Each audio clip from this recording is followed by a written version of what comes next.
Hey, so we're going to go over ASL parameters. There are 5 parameters, and ASL parameters are basically the grammar rules of American Sign Language. For a sign to be correct, it needs to follow all 5. So in spoken languages such as English, we have certain grammar rules that we follow to make sure a sentence or a word is correct, like tense, verbs, sentence structure. In ASL, we have parameters: hand shape, location, movement, palm orientation, and facial expressions. So first, hand shape is the shape of your hand can change the sign. So one shape D, different shape F. Location, where the sign is on your body, can change the sign and add grammatical information. So one location, different location.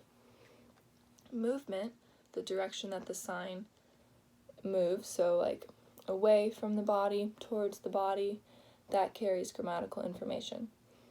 Palm orientation, each hand shape can change orientation. So palm facing out is your, in, my. And the last one, facial expressions. In ASL, many signs require a non-manual signal in order to be correct. So like you're signing one like happy, but you have to add the facial expression of happy, like for it to be correct. So my parameter that I chose to make my 3D model off of is facial expressions. So there are a lot of details in spoken communication that can add to the words and sentences that a person's trying to say, like the tone of voice, the volume, the pitch, the length of their voice. In ASL, these details do not exist. Instead, they're replaced with facial expressions: tilted head, open mouth, closed mouth, eyebrows raised, smiling, frowning. Your eyes, your lips, your mouth, they all carry meaning. And then add additional information to your sign. So conveying facial expressions is how you add emotion to the sign. In spoken language, you can just convey the emotion with your words, but in ASL, you convey it with your facial expressions. So my 3D model is showing facial expressions. The first one is neutral. So many signs you can keep a neutral face and you don't have to show emotions, like name, my, your, keep a neutral face. But let's say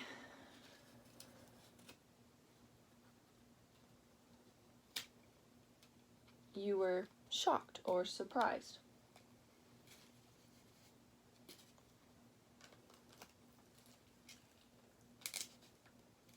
You would show this emotion.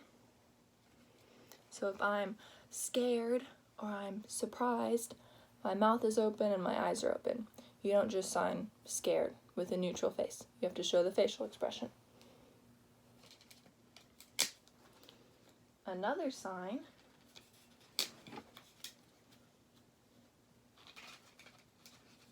would be happy. Oops.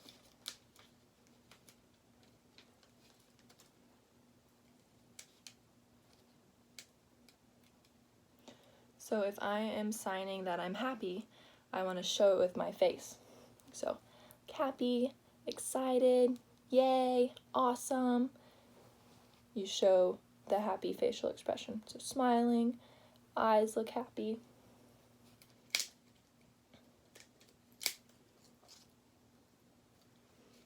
Next, let's say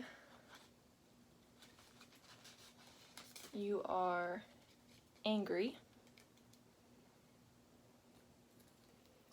Then you want your facial expression to look kind of like this. If I'm really mad, I'm going to show it. Same thing like in English, if you're having a conversation with someone and you're really mad, you don't just talk to them in like a neutral, plain voice. Your voice like emphasizes like when you're mad, like how mad you are. So your facial expressions need to match your signing that you're angry. And next, let's say you are sad. Oops.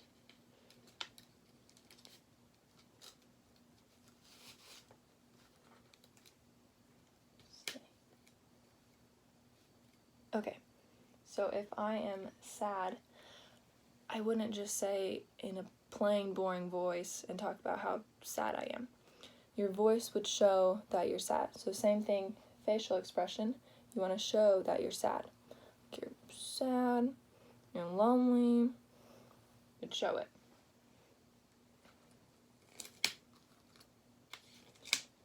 The last facial expression on my 3D model is this kind of question look. Oops.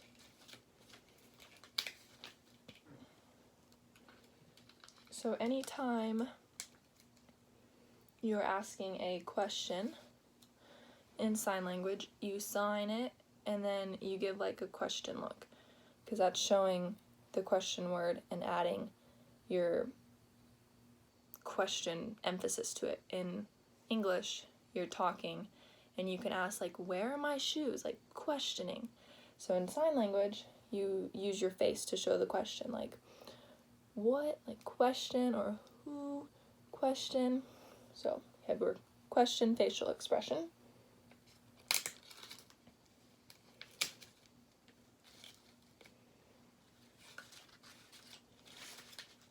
Okay, so overall, facial expressions add emotion to the signs.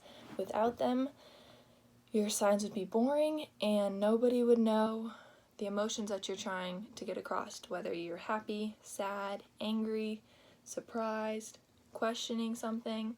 You have to have your facial expressions matching your sign. So that's it. Thanks for watching.